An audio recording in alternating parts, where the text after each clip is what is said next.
This is a small storeroom of the Lost Property Department of the London County Council. There are many such rooms, but they're rarely visited anymore because the property stored dates back to the war. Property found on the streets or in the bombed-out buildings, all waiting for claimants who never appear. Like this cheap copy of Venus de Milo, meant to stand in some garden. The ages have claimed her arms. The war claimed her head. Like on what mantelpiece do you suppose this old clock was standing when the bomb hit? Calmly ticking.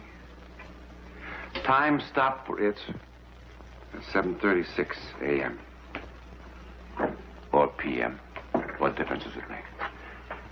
Baby strollers, cartons full of things, all tagged with the place and date of their destruction.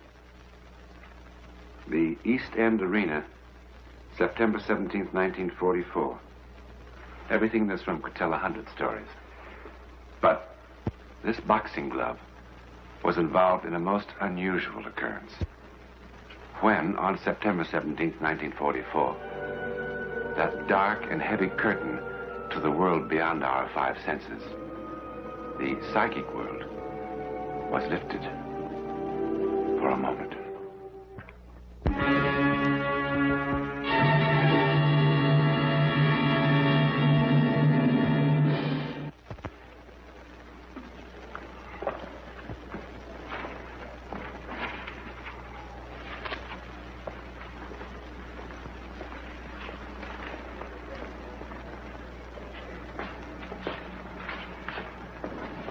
Hello, Mike. Hello, Yank. Sorry I'm late. No, it's all right. I had a bit of shopping to do. Fish and chips. I know. But we're betting the purse, aren't we? I'm financing dinner out of my own pocket, you might say. Never mind. We'll have a real feed after the fight. What kind of odds you get? 3 to 1 for the old 30 quid. That means we'll get £120 if we win. That'll give us something in our pockets when we go up to the Midlands. Birmingham. Oh, they love light heavyweights up there. Did you see the doctor? Where do we go to eat? Well, in the dressing room. Get any coffee? Coffee costs extra. Well, I could sure use some.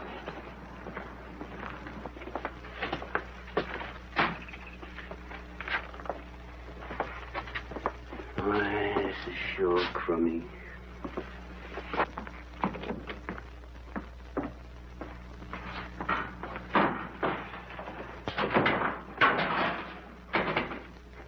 Here, did you see the doctor? Yeah, I saw him. Oh, Whitey. Please, go get some coffee. Oh, what do you want coffee for? It'll only keep you awake. I want you to have a couple of hours shut-eye before the fight. Coffee never bothered me. You know that. What doctor? How do I know what doctor? Well, you must remember something about him. I walked up the street and there was a doctor's office. What street? Queen Street. Oh. That would be Dr. Duggan. Yeah, I think so. Yes. He has a big sign hanging out over the wall, like a blinking cinema. Arthur A. Duggan. Sounds like him. Yes. Only that sign was knocked down in a bombing raid 6 months ago. Well, then maybe it was someone else, and maybe it wasn't Queen Street.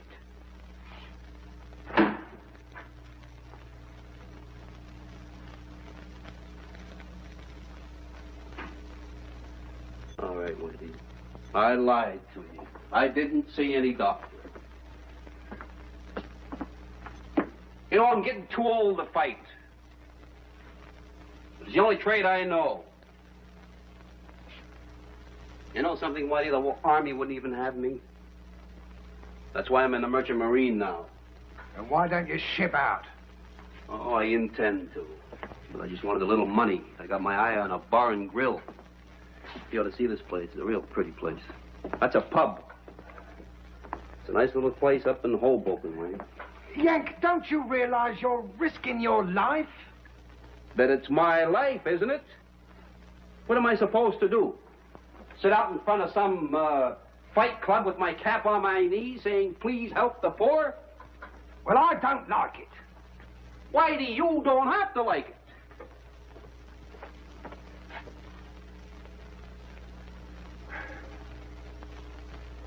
Never mind. I'll get you some coffee. Anybody mention coffee? Ah, I take it this is your fighter. Mr. Sanderson, Yank Dawson. He manages the other fella. How are you, Dawson? Sound in wind and limb, I hope? My.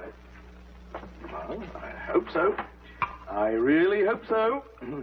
This my boy's a bit of a savage, I'm afraid. Not much skill, but when he hits somebody, bang, bang.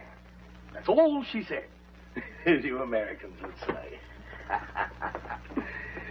Here, drink up. My tiger's late. I'll get some fresh for him when he comes in. Right, Mr. Sanderson, thank you.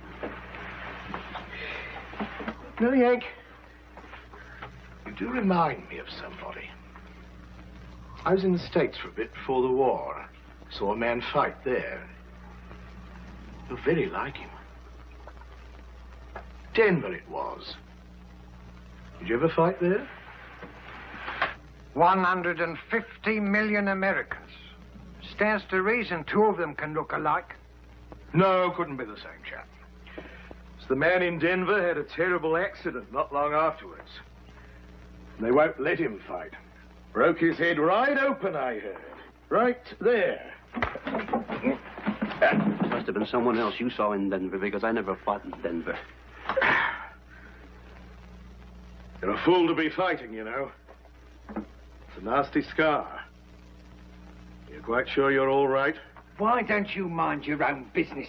Of course he's all right. Well, I hope so. I really hope so. Why don't you get out of here? All right, yes, I must go and find my tiger. We don't worry about accidents here, do we, Whitey? Not with old Paddy Terhune about. Who's Paddy Terhune? Oh, he's dead. In a manner of speaking. But you didn't tell him about Paddy? I was sure you had. Oh, inhospitable. Very inhospitable. Oh, come off it now. What do you mean, come off it? Here's a Yank ready to fight at the old East End Arena, and nobody tells him about Paddy. And Paddy's such a friendly ghost, too. Mr. Sanderson, I don't want to be rude, but I do want my Yank to have a couple of hours' sleep. So if you don't No, mind... all right, if you don't want to tell him.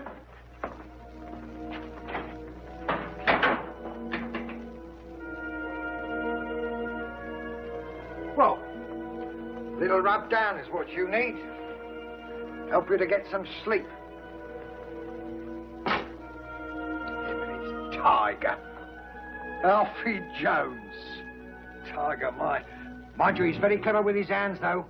You want to remember that. That's why I told you to crowd him. Understand? Keep crowding him all the time.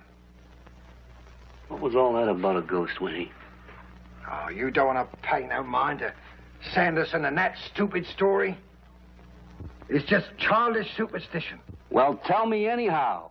Look, you're going to fight tonight. I'm not going to fill your head now with a lot of silly twaddle. Oh, I've had so much bad luck in the last few years. I guess I'm just getting jumpy, Whitey. I'm sorry I acted like a kid. That's all right, boy. I don't know why I made such a fuss about it myself. Like Sanderson says, Paddy Terhune's a friendly sort of ghost anyway. He was Empire middleweight champion when he was only 18 years old. Back in 1905, that was. So when he fought Brian Cleary in 1931, he must have been 44. That's getting on a bit for a boxer, you know. And he wasn't Empire champ no more. He had a gold watch, a few good memories, and a blood clot, what nobody knew about. He fought Brian Cleary right here in the East End Arena. Brian liked the old boy. Wanted to make it quick like, you know. So he knocked him out in the second round. That was an act of mercy, Brian thought. Only that blood clot of Paddy's got dislodged. He died before they could get him into the dressing room. Well, that upset Brian a bit. Of course, he soon got over it, you know. I mean, he knew it wasn't his fault. Only 4 years later, Brian went crackers. Just before a fight one night, he suddenly started raving and swearing something awful. He said he'd seen Paddy Tyrone. Seen him, mind you, with Paddy dead 4 years already. Brian says that Paddy just stared at him and shook his head slowly from side to side, like he was trying to tell him something. And Brian says, well, what could he be telling me except, don't you fight tonight, my boy, or you'll wind up like me. Well, he fought anyway. And he was winning too, hands down. Until Frankie Shane, fighting him back as best he could, suddenly caught him with a lucky right. Oh, what a whopper. Caught him high on the forehead and pitches Brian towards the ropes and through the ropes. And he smashes his skull on the ring post. Well, now, you know as well as I do, that could never happen again in a million years. But blimey, you should have seen the newspapers. Ghost of East End Arena, they said. Paddy Tyrone back from the dead, and all that sort of tripe. See Paddy and die, they said. And there's talk of even some others, but I don't believe it. I don't believe any of it. Coincidence, that's all it is. Pure coincidence. Yeah. Coincidence.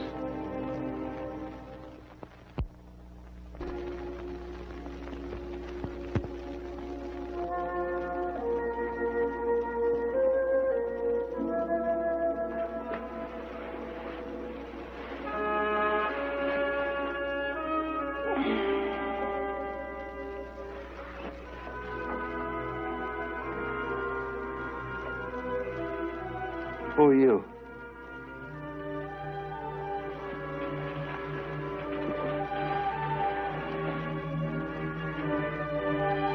What do you want?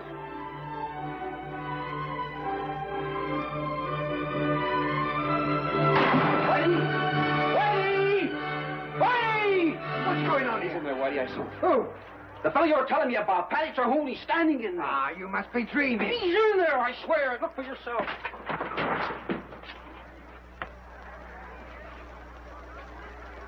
In where, did you say? Believe me, Whitey. He was standing right here, and I wasn't dreaming. You weren't dreaming, Yank. What kind of a ghost takes his leave by the window? I'll tell you what kind. Come on, I'll show you your ghost.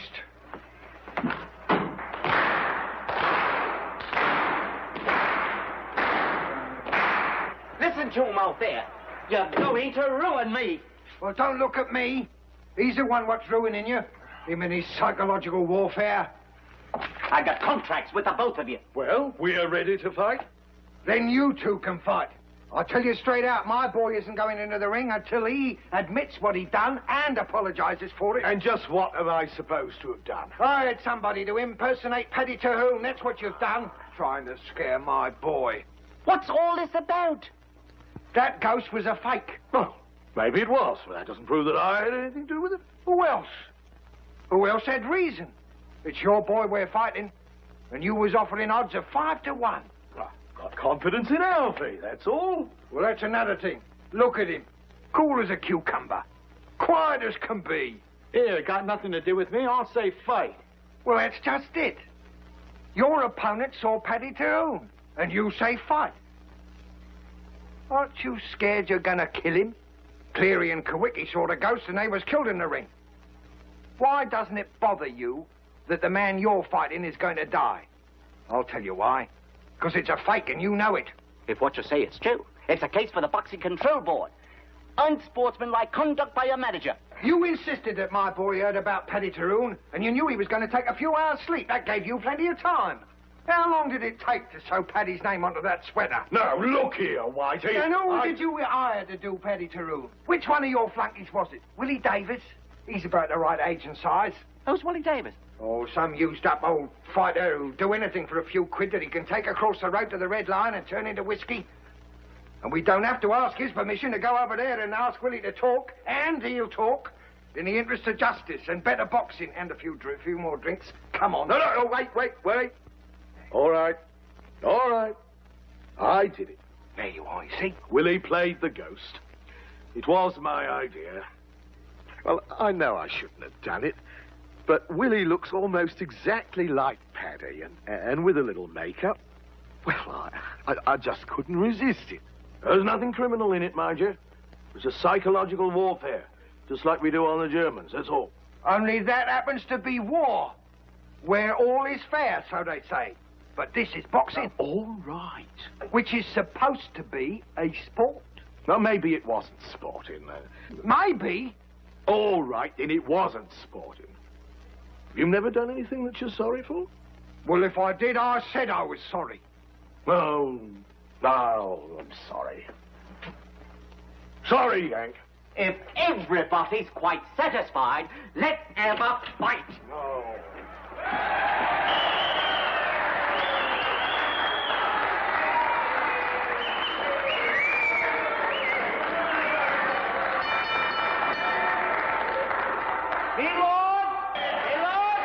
Ladies and gentlemen, Eastside Sporting Club, thanks for this producer. 10 3-minute round, Cheapside's own favorite, 11 stone, Alvin Jones.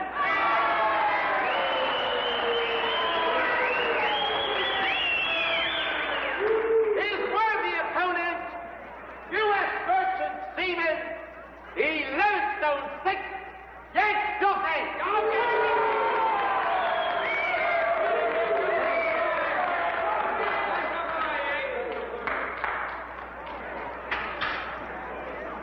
Follows all the rules. You want to get on the street fight. Shake hands. Come on, boss.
Now then, what happened over there? Did you just get careless? That fellow I saw in the dressing room. You know, Davis? Well, what about him? He's sitting up there in the last row. I saw him. It kind of confused me, I guess. So Sanderson's still up to his tricks, is he? I'll flay him alive.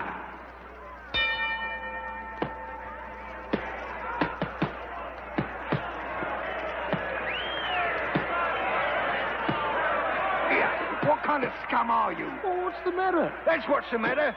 Look up there. What's all this about? Blighter, he's gone and done it again. He's got his phony ghost up there, as big as life, and it's scaring my boy. I want him out of there. Well, I don't see him. Oh, yes, he's there, all right. You bet your life he is, right up there in the back row. That's what I didn't tell him to.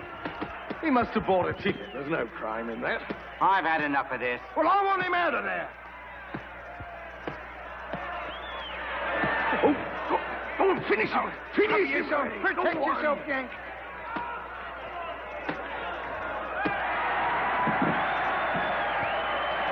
One, two, three, 4, 5, 6, 7, 8, 9, 10.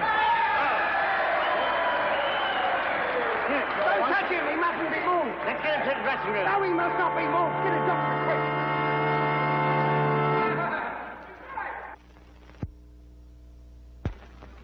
Easy, Yank. How do you feel? All right, I guess. You want to try to sit up? Yeah. Will it be all right, Doctor? Yeah, he's had a slight concussion, but he'll definitely be all right. Yeah, hear that, Yank?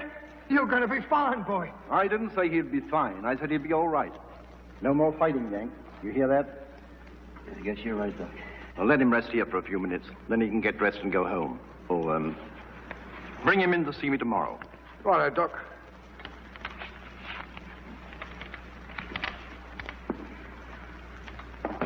Look here, White, here. I'm sorry about all this. So you should be. Lot of nonsense. Your boy would never have beat him if he hadn't been distracted. Is there a Mr. Sanderson here? I'm Sanderson. Mr. Sanderson? Yes? It's the devil's own time finding you, sir. Do you know this man? Yes, Willie Davis. Why were you sitting in the back row, Willie? Beg your pardon, sir, but the only place he's been sitting is at the police station. Under the influence, as you can see. But he couldn't. I picked him up in the Red Lion pub. There were some there that said he stole the money he spent there. But Willie said that you'd vouch for him, that you gave him the money. So that's true. How long has but he been in custody? For the last hour, I'd say. That's impossible. Why, we saw him sitting here in this very arena, wearing that foolish sweater not 10 minutes ago. Couldn't have been him, sir. 10 minutes ago, he was still unconscious. Come on, Willie. But I saw him, too, between rounds. I thought Mr. Sanderson was still using psychological warfare. Well, it couldn't have been Willie. Then it was Paddy Terhune himself. I saw Paddy. I'm going to die. Oh, shut up. Must be some explanation. I saw him twice. We all saw him. Not me, remember? I didn't see him. The rest of us aren't all going to die. Oh, don't be ridiculous.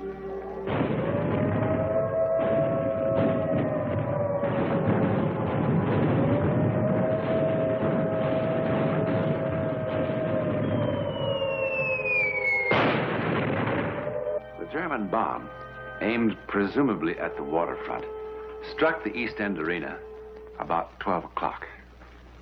The newspapers called it good fortune that only 5 people were in a building that only a few hours before had held so many more. 4 were killed. The promoter Collins survived to tell what happened. And thus the legend of Paddy Terhune was once more revived. If you see Paddy, you die. But is that all it really was? I mean, a legend. Well, of the 5 men, the promoter Collins was the only one who didn't see Paddy. He was also the only one who didn't die.